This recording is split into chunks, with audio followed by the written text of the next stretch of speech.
Captain Lee Dae-ho stood on the bridge of the colony ship New Seoul, watching the stars through the large front window. The ship was huge, carrying 50,000 people who wanted to start new lives on a distant planet called Kepler 442b. They had been traveling for 6 months, and everyone was excited about reaching their new home. Lee Dae-ho was a calm man in his 50s. He had served in the Earth Defense Force for 20 years before taking this job. His crew trusted him completely. Next to him stood Dr. Kim Yoo-jin, the ship's scientist who studied alien life. She was young but very smart, and she spoke several alien languages. "Sir, we're getting close to the jump point," said the navigation officer. 2 more days and we'll be in the Kepler system." Lee Dae-ho nodded. "Good. Send a message to Earth Command. Tell them we're almost there." The New Seoul was not alone. 2 smaller military ships flew with them as guards.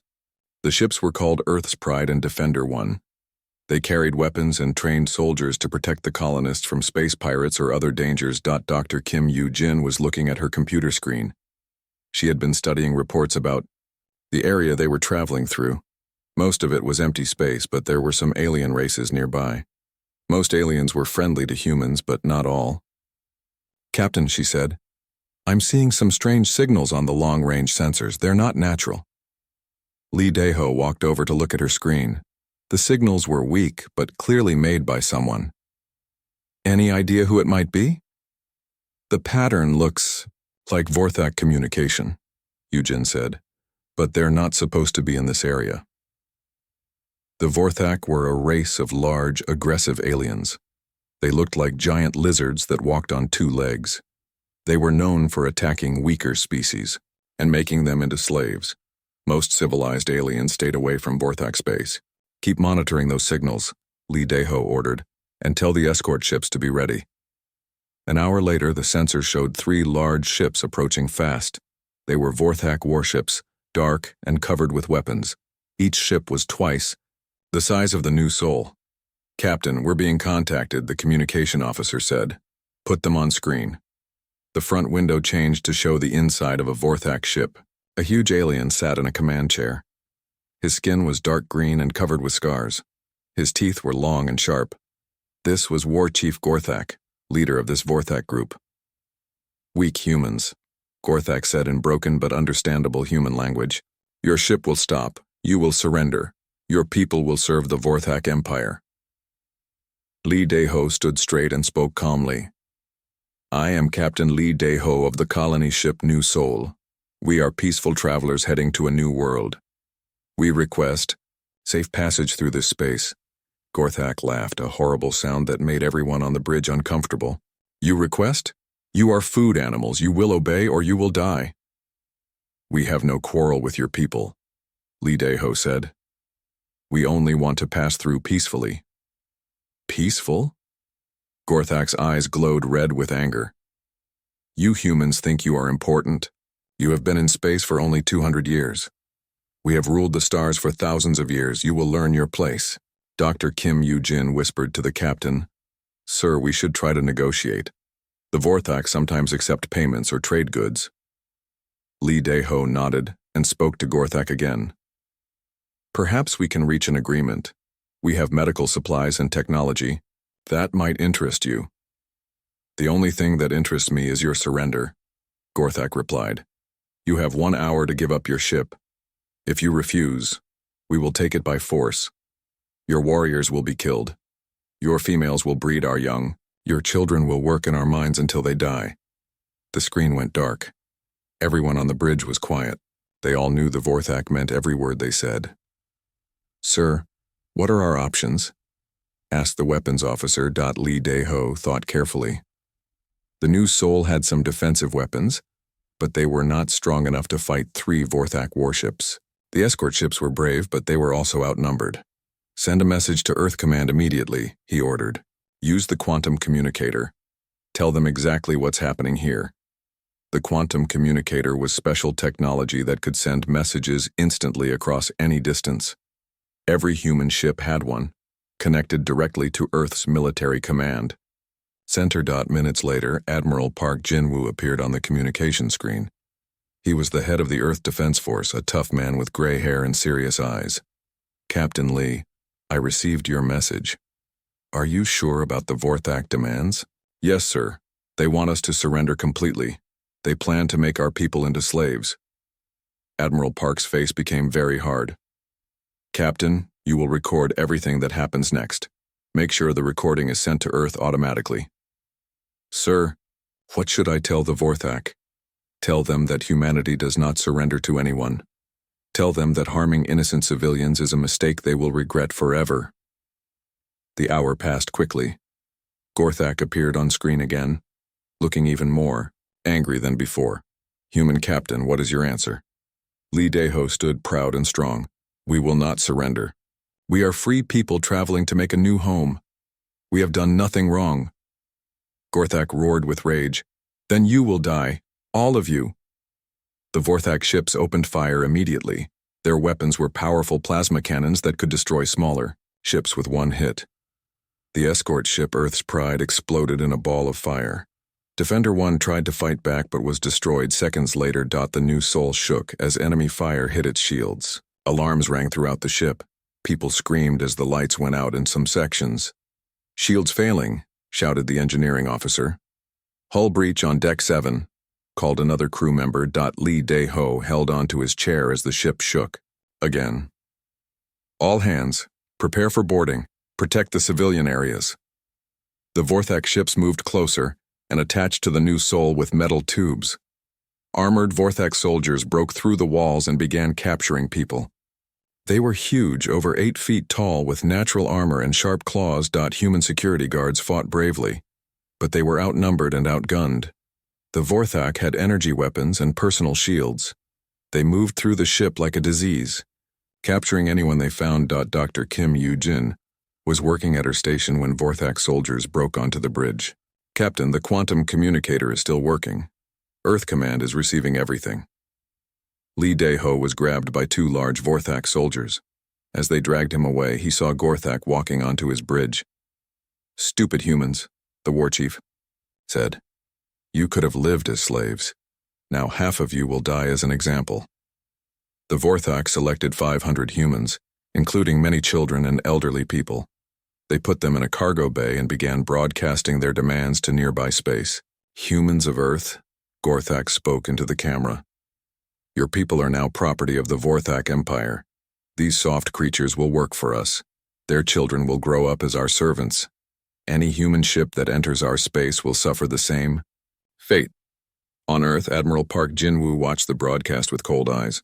His staff waited for orders, knowing their leader was making a decision that would change everything. The Admiral activated the emergency communication system that connected him to every human military base, every colony, and every ship in space. This is Admiral Park Jin-woo, Earth Defense Force. The Vorthak Empire has attacked our civilians and taken our people as slaves. They have chosen to make humanity their enemy. He paused, his voice becoming hard as steel. You have chosen extinction. The Galactic Council building on Nexus Station was the largest structure ever built in space. Representatives from hundreds of alien species worked there to keep peace between the stars. Today, they had called an emergency meeting because of what happened to the human colony ship. Ambassador Cho Minji walked into the Great Hall where the council met. She was a small woman compared to most aliens, but she carried herself with quiet strength. She had been humanity's voice to the galaxy for 10 years. Today would be the most important speech of her life. The hall was enormous, with seats for over 300 different species. Some aliens were huge and needed special platforms. Others were so small they sat in groups. Some breathed different gases and stayed in protective bubbles. But they all had one thing in common. They thought humans were not very important. Chancellor Vex, the leader of the council, was a tall reptilian alien with purple scales. His people, the Draxians, had been in space for over 10,000 years. He looked down at Cho Minji with yellow eyes that showed no emotion. Human ambassador, Chancellor Vex said in his deep voice, we have heard about the incident with your colony ship. The Vorthak have always been aggressive. Perhaps your people should have chosen a different route. Many aliens in the hall made sounds of agreement. The ancient Zephyrians, who looked like giant floating jellyfish, pulsed with colors that meant amusement. The rock-like granites, who lived for thousands of years, barely moved, but their silence showed they thought humans were being dramatic. Cho Minji stood at the speaking platform in the center of the hall. Her voice was calm, but everyone could hear the anger underneath. Honorable Chancellor, respected members of the Council, 50,000 innocent humans were traveling to start a new life. They were attacked without warning. 500 of our people, including children, are now prisoners of the Vorthak Empire. This is unfortunate, said Speaker Thrix of the Zephyrians, his translation device making his thoughts into words. But such things happen in space. The strong take from the weak. Your species is still young. You will learn. We have learned, Cho Minji replied. We learned that some species think it is acceptable to attack civilians and take children as slaves. A low rumble of laughter came from the granite section. They thought human anger was amusing, like watching a small animal try to fight a mountain. Cho Minji activated her portable hologram projector. The air above the speaking platform filled with an image of space, showing a large area around Vorthak territory. The human government formally requests that all civilized species evacuate a 50 light-year radius around the Vorthak home system. You have 72 standard hours. The hall exploded in noise. Hundreds of different species all started talking, arguing, or making whatever sounds they used to show shock. Chancellor Vex had to use his sound amplifier to restore order. Ambassador Cho, the Chancellor said, surely you are not serious. The Vorthak Empire controls 30 star systems. They have billions of citizens and thousands of warships. Your entire species has barely 12 billion people across 15 worlds. The numbers are correct, Cho Minji said simply. The granite delegate, Elder Rockfall, spoke for the first time in months. When granites talked, everyone listened because they almost never bothered. Little human, I have seen the rise and fall of 67 species. Your people have been in space for only 2 centuries. The Vorthak have conquered worlds for millennia. What could you possibly do to them? We will remove them from existence, Cho Minji answered. The hall fell completely silent. Even the constantly moving Zephyrians stopped their floating dance. No species in galactic history had ever talked about completely destroying another intelligent race. Speaker Thrix pulsed with colors that meant disbelief. You cannot be serious. The galactic community has rules. Wars are fought for territory, or resources, not for extinction. It is impossible. The Vorthak made it possible when they chose to harm our children, Cho Minji said. On Earth, General Kim Tae-sung stood in the war room deep under the military headquarters in Seoul. Around him, dozens of officers worked at computers and communication stations. They were activating humanity's greatest secret. For 200 years, humans had been meeting other alien races. Each time they encountered new technology, they studied it, learned from it, and made it better.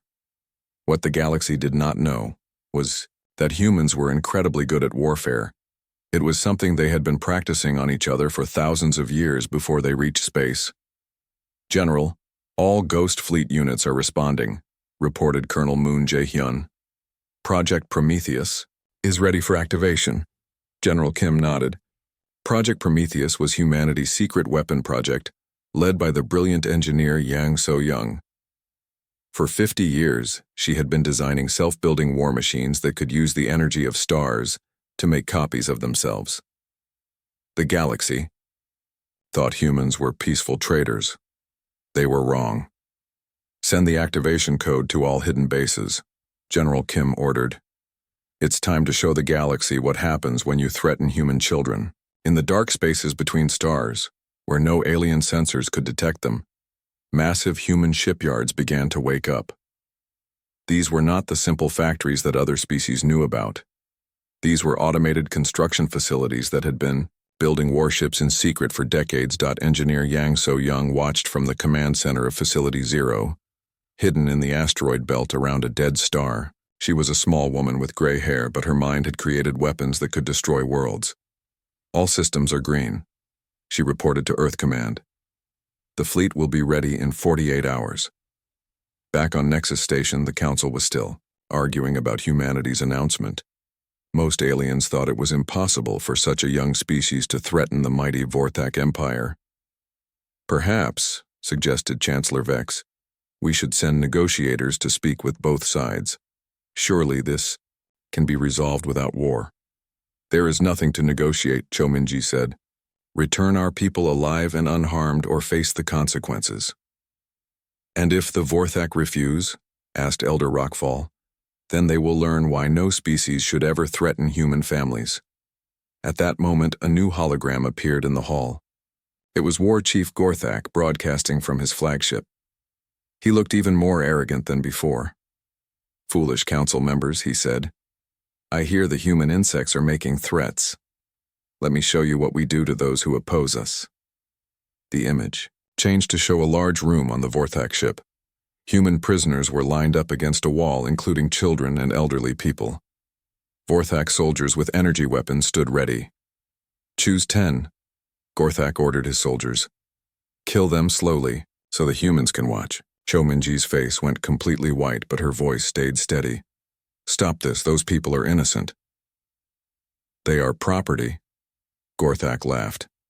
And I can destroy my property if I wish. The Vorthak soldiers raised their weapons. But before they could fire, every screen in the council hall switched to show Admiral Park Jinwoo speaking from Earth Command. War Chief Gorthak, the Admiral said, you have made your choice. You could have returned our people and lived in peace. Instead, you choose to murder innocents on live broadcast. Gorthak roared with laughter. What will you do, human? Send your tiny ships to fight us? We have crushed stronger enemies than you. Admiral Park's eyes were cold as space itself. We will erase you from history. Every Vorthak world will be empty. Every Vorthak ship will be destroyed. Your species will exist only in the museums of other races as a warning about what happens when you anger humanity. Impossible, Gorthak shouted. We are the masters of this galaxy. You were, Admiral Park said simply. Then the transmission ended. In the council hall, hundreds of alien representatives sat in shocked silence. They had never heard anything like this before in galactic history. Chancellor Vex finally spoke. Ambassador Cho, your government cannot seriously intend to attempt genocide. It would violate every law of civilized space. The Vorthak violated those laws when they attacked our civilians, Chominji replied. They sealed their fate when they chose to execute prisoners on live broadcast. The warning has been given. In 72 hours, any ships in Vorthak space will be considered hostile. She turned to leave the hall, then stopped and looked back at the assembled aliens. For 2 centuries, humanity has tried to be good neighbors in this galaxy. We have traded fairly, shared our knowledge, and helped build peace between the stars. But we have one rule that cannot be broken. No one harms our children and lives. As she walked out of the hall, the aliens sat in confused silence. Most of them still believed humanity was too weak to threaten the Vorthak Empire. They would soon learn how wrong they were. On a hidden human base at the edge of Vorthak space, Commander Ryu Jaemin received his orders. He was the leader of the Ghost Squadron, humanity's most secret military unit. His ships could not be detected by any alien technology. All units, he spoke into his communicator. Operation Extermination begins in 60 hours. Remember your orders. No Vorthak ship leaves their space alive. No Vorthak world remains inhabited. Show them the same mercy they showed our children. The countdown to extinction had begun. The first sign that something was wrong came from the outer edge of Vorthak space. A patrol ship called Dark Fang was checking the border when it simply stopped responding to calls. The ship's last message was routine. All clear. Continuing. Patrol route. 6 hours later, another patrol ship went to check on Dark Fang. They found nothing. No wreckage, no distress beacon, no trace that the ship had ever existed. The only thing left was empty space. Chief Gorthak received the report on his flagship, the Bone Crusher. He was not worried. Ships sometimes had accidents or equipment failures, but when a second patrol ship disappeared the next day, he began to pay attention. Send a full squadron to investigate. He ordered his second-in-command, War Leader Thrax. Use our best sensors. I want to know what happened to those ships. The squadron of 5 Vorthak warships arrived at the patrol area and began searching. Their sensors could detect any known type of ship or weapon, but they found nothing unusual. The space was empty and quiet. Then the ships began to disappear. The first ship, Hunter's Pride, was scanning an asteroid field when its communications suddenly cut off. The other ships rushed to help, but found only empty space where their companion had been floating moments before. War-Leader Thrax tried to stay calm, but fear was growing in his chest. All ships formed defensive formation. Full shields, weapons ready. Something is hunting us. But shields and weapons were useless against an enemy they could not see. One by one, the Vorthak ships vanished without a trace. No explosions, no wreckage, just empty space where mighty warships had been. Commander Ryu Jaemin watched from the bridge of his stealth ship, the Silent Death. His vessel was completely invisible to Vorthak sensors, using human technology that was far beyond what the galaxy understood. Around him, his crew worked quietly at their stations. "Target eliminated," reported his weapons officer, Lieutenant Park Soo-jin. "No debris remaining." Ryu Jaemin nodded. Human weapons did not just destroy ships, they broke them down at the atomic level, leaving nothing behind. It was as if the Vorthak vessels had never existed. "Next target," he ordered. "Continue the sweep." The Silent Death was not alone. 50 other Ghost Squadron ships moved through Vorthak space like invisible predators. Each ship was commanded by the best human officers and equipped with weapons that could destroy anything the galaxy had ever built. Captain O'Heron commanded. The massive human dreadnought Soul's Vengeance, hidden in the dark space between star systems. Her ship was 3 times larger than the biggest Vorthak warship, but it remained completely undetectable. She was waiting for her part of the operation to begin. "Captain," called her science officer, Dr. Nam Ki-young, "we're receiving reports. From the Ghost Squadron, Vorthak patrol forces are being eliminated faster than expected." O'Heron smiled coldly. "Good. The more confused they are, the easier our job becomes." Dr. Nam Ki-young had been studying captured Vorthak biology for months, preparing for this day. His research had discovered important weaknesses in the alien species. The Vorthak needed specific atmospheric conditions and trace minerals that existed only on their homeworld and colonies. Without these, they would die within weeks. "Doctor, is the atmospheric poison ready?" O'Heron asked. "Yes, Captain. Once we deploy it on their worlds, no Vorthak will be able to survive there again. The chemical will remain in their atmosphere for thousands of years." Meanwhile, on the Vorthak homeworld of Grothak Prime, panic was beginning to spread. Reports of missing ships came in hourly. Entire patrol fleets had vanished without sending so much as a distress signal.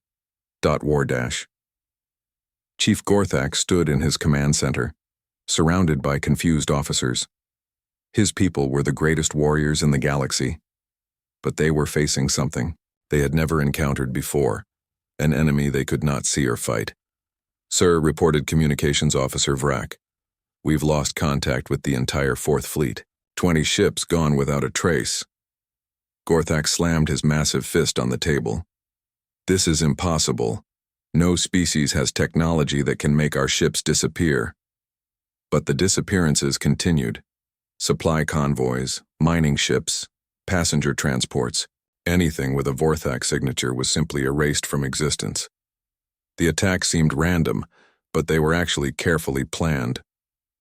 Lieutenant Shin Woo-jin, one of the few survivors from the New Seoul massacre, was now serving on a Ghost Squadron ship. He had volunteered for the most dangerous missions, driven by memories of watching his friends die. "Enemy transport detected," he reported to his captain. "Cargo ship, probably carrying supplies to their mining colony."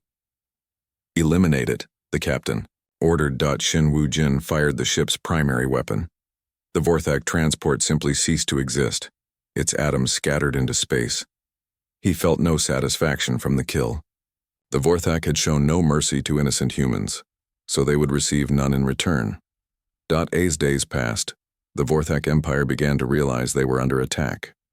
But they still did not understand what they were facing. Their leaders believed They were fighting some kind of advanced space pirates or perhaps a rival alien species. The Galactic Council was receiving desperate messages from Vorthak territory, begging for help.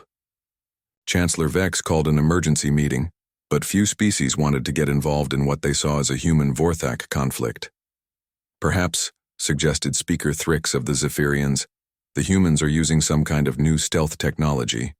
It is impressive, but they cannot possibly have enough ships to threaten the entire Vorthak Empire.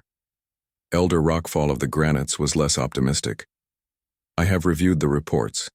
Ships are not just being destroyed, they are being completely erased. This suggests weapons far beyond what we believed humans possessed. The truth was worse than any of them imagined. Humanity was not just using advanced technology, they were demonstrating capabilities that violated what the galaxy thought were universal laws of physics. Tech specialist Lee Nari worked from a hidden base in an asteroid field, commanding an army of artificial intelligence programs.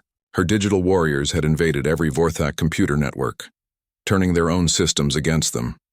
All Vorthak communications are now under our control, she reported to Earth Command. We can see everything they do before they do it. The AI viruses were destroying Vorthak infrastructure from within. Power plants began to malfunction, causing blackouts across their worlds. Life support systems failed on space stations, forcing evacuations. Navigation computers on ships gave false readings, sending vessels into asteroid fields or dead space. War-Chief Gorthak was becoming desperate. Half his fleet had disappeared, and his remaining ships were afraid to leave port. The human attacks were systematic and unstoppable. Send a message to the human government, he ordered. Tell them we are willing to negotiate. But when the message was sent, the response came not from human diplomats, but from Admiral Park Jin-Woo himself. War Chief Gorthak, you had your chance to negotiate when we asked for peaceful passage. You chose violence. You had another chance when we asked for our people back.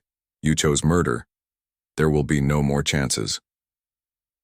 Gorthak tried to sound strong, but fear was clear in his voice. You cannot destroy us all. We are the Vorthak Empire. We rule 30 star systems. You ruled 30 star systems, Admiral Park corrected. Soon you will rule nothing but empty graves. The Admiral was right. Human forces were not just eliminating Vorthak ships, they were preparing for the complete extinction of the species. Captain O'Hiren's dreadnought moved toward the first Vorthak colony world, carrying enough atmospheric poison to make the planet uninhabitable forever. On Earth, General Kim Tae-sung monitored the operation from the war room. Status reports flowed in from across Vorthak space. Every target was being eliminated exactly on schedule.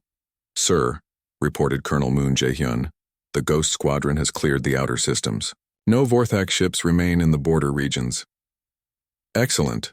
Begin Phase 2. It's time to show them what happens when you murder human children. Phase 2 was different from the mysterious ship disappearances. This time, the humans wanted the Vorthak to see their attackers. They wanted them to understand exactly who was destroying them and why. The first Vorthak world to see human ships was the mining colony of Korth 7. The colonists thought they were safe because their world was deep inside Vorthak territory. They were wrong. Captain Bae Dong-hyun led a fleet of human assault ships that materialized in orbit around Korth 7. The ships were sleek and deadly, covered with weapons that the Vorthak had never seen before. The colony's defense force tried to fight back, but their ships were destroyed in seconds. Human weapons moved at nearly the speed of light, turning Vorthak warships into clouds of vaporized metal. Attention Vorthak colonists. Captain BAE broadcast to the planet below. You have 1 hour to evacuate. Any who remain will die with their world. The Vorthak could not believe what they were hearing. No species in galactic history had ever threatened to destroy an entire planet just to eliminate its population. But the humans were not bluffing. Exactly 1 hour later, Captain O'Hiren's dreadnought Soul's Vengeance fired a single projectile at Korth 7. The projectile was only the size of a small coin, but it was moving at 99.99% the speed of light. When it hit the planet, the impact released more energy than a star. Korth-7 simply ceased to exist. The destruction of Korth-7 sent shockwaves across the galaxy. For the first time in galactic history, an entire world had been destroyed not by accident or natural disaster, but by deliberate choice. The humans had turned a planet into dust. With a single shot, Fleet Admiral Ko Sung-min stood on the bridge of the massive human battleship Final Judgment as it emerged from hyperspace at the edge of the main Vorthak system. Around him, 1,000 other human warships appeared like ghosts, materializing from nothing. The Vorthak had never seen ships like these before. They were huge, sleek, and covered with weapons that seemed to bend light around them. These were not the simple fusion-powered vessels that most species used. These ships could manipulate space and time itself. "Admiral," reported his tactical officer Commander Kim Si-ri, "Vorthak Defense Fleet approaching. 200 ships, including their flagship Bone Crusher." Ko Sung-min smiled grimly. The Vorthak still did not understand what they were facing. They thought this was a normal war that could be won with numbers and traditional tactics. "Let them come closer," he ordered. "I want them to see what real power looks like." On the Vorthak flagship, War Chief Gorthak stared at the human fleet in disbelief. Each human ship was larger than his own flagship, and there were so many of them that they blocked out the stars. "How is this possible?" he asked his science officer. "Intelligence reports said humans had only a few dozen warships." "Sir," the science officer replied nervously, "these ships are not showing up on our sensors properly. The readings suggest they are using some kind of space warping technology." Dr. Jian Mikyung, the lead physicist of humanity's relativistic weapon project, monitored the battle from her laboratory ship.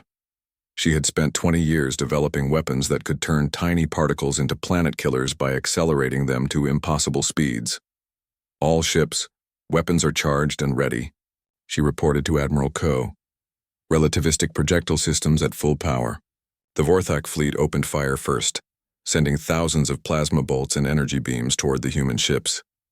The weapons were powerful enough to destroy cities, but they simply vanished when they hit the human shields. The energy was absorbed and converted into more power for human weapons.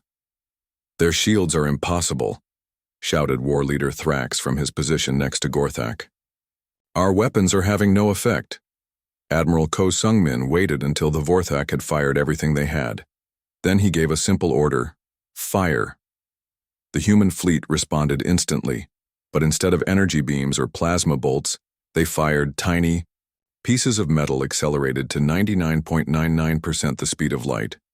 Each projectile was smaller than a grain of sand, but at that speed, it carried the destructive power of a nuclear bomb. The Vorthak ships began to vanish, not exploding, not breaking apart, but simply disappearing as the relativistic projectiles passed through them. The metal was moving so fast that it passed through matter like it was not there, but it left behind trails of pure destruction. In less than 30 seconds, the entire Vorthak defense fleet was gone. 200 warships and 50,000 soldiers, erased from existence by weapons they could not even understand. Chief Gorthak found himself alone in space, his flagship somehow still intact. Admiral Ko had deliberately spared the Bone Crusher so its commander could witness what was happening to his people. "Impossible," Gorthak whispered. "This cannot be happening." "Admiral Ko Sung-min to War Chief Gorthak," came a voice over the communication system. "You have seen what happens to your ships. Now you will watch what happens to your worlds." Captain Bae Dong-hyun led the ground assault forces to the Vorthak worlds. But these were not normal soldiers. Human infantry had been enhanced with cybernetic implants and powered armor that made them faster and stronger than any biological creature. The first world to face human ground forces was Vorthak Secondary, home to 3 billion aliens. The planet's surface was covered with massive cities built from dark metal and stone. The Vorthak had always believed their cities were impregnable fortresses. They were wrong. Human dropships descended through the atmosphere like falling stars. Each ship carried 100 enhanced soldiers equipped with weapons that could cut through any known armor. The Vorthak ground forces tried to resist, but it was like insects trying to fight giants. Lieutenant Colonel Park Hyun-woo led his battalion through the largest Vorthak city. His soldiers moved like unstoppable machines, their armor deflecting enemy fire while their weapons carved through Vorthak defenses. "Sir, enemy resistance is collapsing," reported Sergeant Lee Jong-suk over the communication system. "They cannot penetrate our armor." Park Hyun-woo nodded grimly. The Vorthak had made a fatal mistake when they chose to harm human civilians. Now they would learn that humans were far more dangerous than any species in the galaxy had imagined. The enhanced human soldiers showed no mercy. They remembered the broadcasts of Vorthak executing human prisoners, including children. Every Vorthak city fell within hours, its defenders either dead or fleeing in terror. But the worst was yet to come. Tech specialist Lee Na-ri had prepared a special surprise for the Vorthak homeworld. Her artificial intelligence programs had taken complete control of every computer system on the planet. "Beginning final phase," she reported to Earth Command from her control ship. "All Vorthak infrastructure is now under our control." On Grothak Prime, the Vorthak homeworld, chaos erupted as their own technology turned against them. Power plants began to overload, sending feedback through electrical systems that destroyed everything connected to them. Water treatment facilities released toxic chemicals into the water supply. Even simple household devices became deadly weapons. The Vorthak government tried to shut down their computer networks, but it was too late. The human AI viruses had spread through every system, every device, every piece of technology on their world. War. Chief Gorthak watched his homeworld burn from his flagship, tears of rage streaming down his face. Everything his people had built, over thousands of years, was being destroyed in a matter of hours. "Please," he transmitted to the human fleet. "Stop this madness. We surrender. We will return your people." But Admiral Ko's response was cold and final. "Your surrender is not acceptable.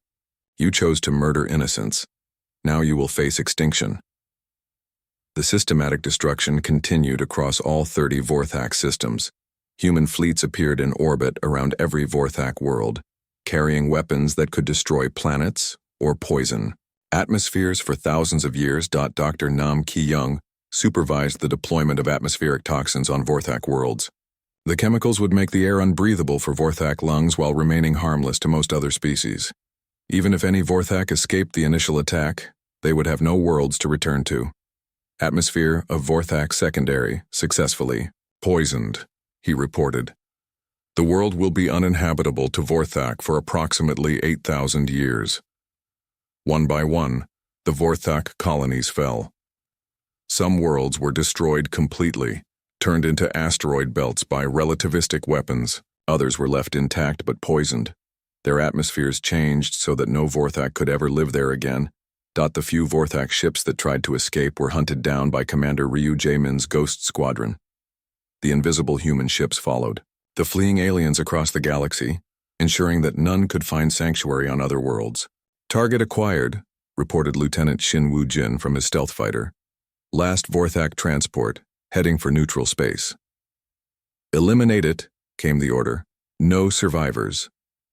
The transport ship disappeared in a flash of light, its passengers and crew dead before they knew what hit them. There would be no Vorthak refugees, no hidden colonies, no chance for the species to rebuild elsewhere. Back in the Galactic Council chamber, hundreds of alien representatives watched the destruction in stunned silence. The humans were broadcasting everything, ensuring that every species in the galaxy could witness what happened when you attacked human families. Ambassador Cho Min-ji stood at the speaking platform, her face showing no emotion as she delivered her report. "The Vorthak Empire has been eliminated," she announced calmly. 30 star systems have been cleared. Approximately 47 billion Vorthak are confirmed dead. All Vorthak technology and infrastructure has been destroyed or rendered unusable. Chancellor Vex could barely speak. "Ambassador, your people have committed genocide. You have destroyed an entire species." "The Vorthak destroyed themselves," Cho Min-ji replied. "They chose to attack our civilians. They chose to execute our children on live broadcast. We simply carried out the natural consequences of their choices." Speaker Thrix of the Zephyrians pulsed with colors of fear and confusion. This level of destruction is unprecedented in galactic history. How do we know humans will not do this to other species? Cho Min-ji's answer was simple and terrifying. Do not harm our children, and you will never find out. The message was clear. To every alien in the galaxy, humanity was not the weak, peaceful species they had believed. They were the most dangerous predators the galaxy had ever seen. And they had just demonstrated their power by erasing an entire civilization from existence. War-Chief Gorthak made one final transmission before his flagship was destroyed. His voice was broken, filled with the knowledge that his species was extinct. To any who receive this message, he said, learn from our mistake. The humans appear weak. 6 months had passed since the first Vorthak attack on the New Sol. Now Ambassador Cho Min-ji walked back into the Galactic Council chamber, but everything was different. The same aliens who had once mocked humanity now sat in complete silence. As she approached the speaking platform, the hall that had once been filled with laughter and dismissive comments was now quiet as a tomb. Representatives from hundreds of species watched the small human woman with a mixture of fear and respect. They had all seen the reports, watched the recordings, and received the final statistics. Chancellor Vex, the reptilian leader of the council, looked older than his 1,000 years. His purple scales had lost their shine, and his voice shook slightly when he spoke. Ambassador Cho Min-ji of Earth, he announced formally. You have requested this session to make a final report regarding the situation with the Vorthak Empire. Cho Min-ji stood at the platform where she had made her warning 6 months ago. She looked exactly the same, calm, professional, and completely untroubled by what her species had accomplished. Honorable Chancellor, respected members of the Council, she began, I am here to report that the Vorthak threat to galactic peace has been permanently resolved. She activated her holographic display, and numbers appeared in the air above the platform. The statistics were presented in a cold, clinical manner that made them even more terrifying. 30 star systems sterilized, 47,300,000,000 Vorthak eliminated, 4,736 Vorthak ships destroyed, 0 survivors confirmed in any location. The silence in the hall was so complete that the life support systems seemed loud. No one moved. No one spoke. No one even seemed to breathe. Elder Rockfall of the Granites, who had witnessed the rise and fall of countless civilizations, finally broke the silence. In 5,000 years of galactic history, no species has ever achieved complete extinction of another intelligent race. The Vorthak made it necessary, Cho Min-ji replied, simply. Captain Lee Dae-ho, the former commander of the New Sol, had been brought to the council session as a witness. He had survived the Vorthak capture and had watched his people being murdered. Now he stood to address the council. Honored representatives, he said, his voice steady despite everything he had experienced. 6 months ago, my ship carried 50,000 civilians to build a new home. We asked for peaceful passage. The Vorthak chose slavery. He paused, remembering the faces of the people who had died. We asked for our people back. The Vorthak chose execution. We offered them every chance to choose peace. They chose extinction. Well, that moment, President Han Byung-ho of Earth appeared via holographic transmission. He was an elderly man with kind eyes, but when he spoke, every alien in the chamber understood they were hearing the voice of the most dangerous species in the galaxy. Members of the Galactic Council, President Han said, humanity has no desire for conquest. We do not want to rule other species or take their worlds. We came to space seeking friendship, knowledge, and peaceful cooperation. He paused, letting his words sink in. But we have one rule that cannot be broken, one line that must never be crossed. No one harms our children and lives. The Vorthaki chose to cross that line. The consequences were exactly what we promised. Speaker Thrix of the Zephyrians pulsed with nervous colors. President Han, your demonstration of power has been impressive. But how can the galaxy trust that humanity will not use these weapons against other species? President Han's answer was both reassuring and terrifying. The same way you trusted us before we revealed our true capabilities. We are exactly the same species we were 6 months ago. The only difference is that now you know what we are capable of when pushed beyond all reasonable limits. The truth was settling into the minds of every alien present. Humanity had not changed. For 2 centuries, they had been exactly what they appeared to be: peaceful traders, helpful neighbors, and willing partners in building galactic civilization. But underneath that peaceful exterior was a species that could eliminate entire civilizations. When their families were threatened, Ambassador Cho Min-ji continued her report. All former Vorthak territories have been declared open space, available for colonization by any peaceful species. The toxic atmospheres will clear naturally in approximately 8,000 years. Chancellor Vex struggled to process what he was hearing. Ambassador, you have made these worlds uninhabitable for millennia. Why? To ensure the Vorthak could never return, she answered. Complete extinction requires complete elimination of any possibility of survival or rebuilding. The implications were staggering. Humanity had not just won a war, they had erased an entire species so thoroughly that archaeologists thousands of years in the future would find only empty worlds and scattered debris. In the weeks that followed the council session, the galaxy began to change in fundamental ways. Trade agreements with humanity were signed within days. Defensive pacts were offered by dozens of species who wanted human protection. Research partnerships were proposed by the galaxy's most advanced civilizations. The ancient Zephyrians, who had never allied with younger species, sent a formal request for a mutual defense treaty.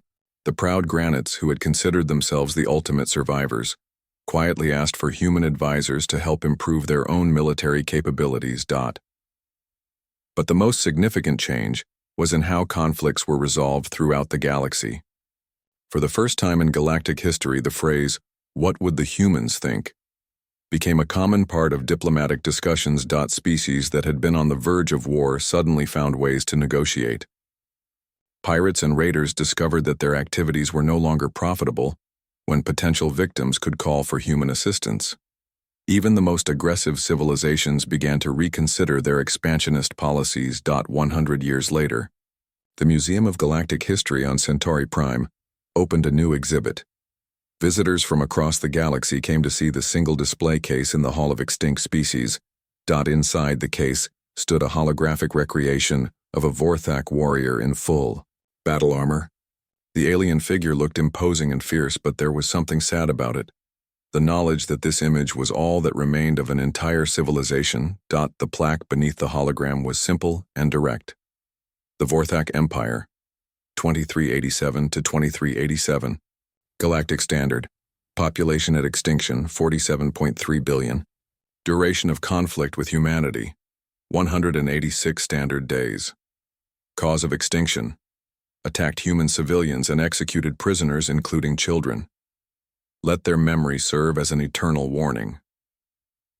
Tour groups often asked their guides why this exhibit stood alone in such a vast hall that could hold displays for thousands of extinct species. The answer was always the same.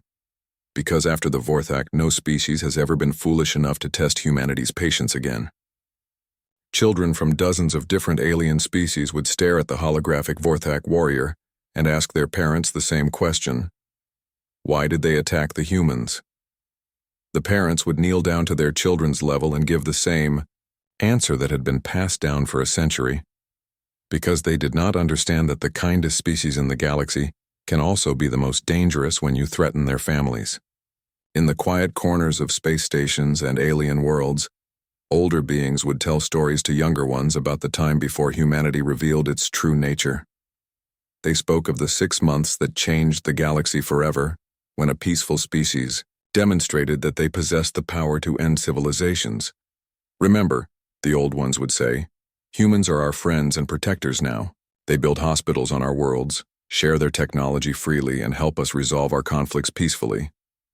But never forget what happened to those who mistook their kindness for weakness. The galaxy had learned the most important lesson. In its history, humanity's greatest strength was not their technology, their weapons, or their ships. It was their absolute, unwavering commitment to protecting their own. Cross that line, and face the consequences that the Vorthak Empire had discovered too late. Peace reigned across the stars. enforced not by armies or fleets, but by the simple knowledge that somewhere in the galaxy lived a species that would show infinite patience and kindness to friends, and infinite wrath to those who harmed innocents. Ambassador Cho Minji, now elderly and serving as humanity's senior diplomatic representative, often ended her speeches to new alien civilizations with the same words: "Welcome to the galactic community. We hope our friendship will last forever. We work every day to ensure it never ends any other way." The message was clear to anyone who understood galactic history. Humanity offered friendship, cooperation, and protection to all peaceful species. But for those who chose violence against the innocent, there was only one fate: to join the Vorthak. In the Museum of Extinct Civilizations, the warning had been given, the consequences had been demonstrated, and the galaxy would never forget the lesson that had been written in the empty space where the Vorthak Empire once existed. In the end, the greatest victory was not the destruction of humanity's enemies, but the fact that after witnessing that destruction, no one ever chose to become humanity's enemy again.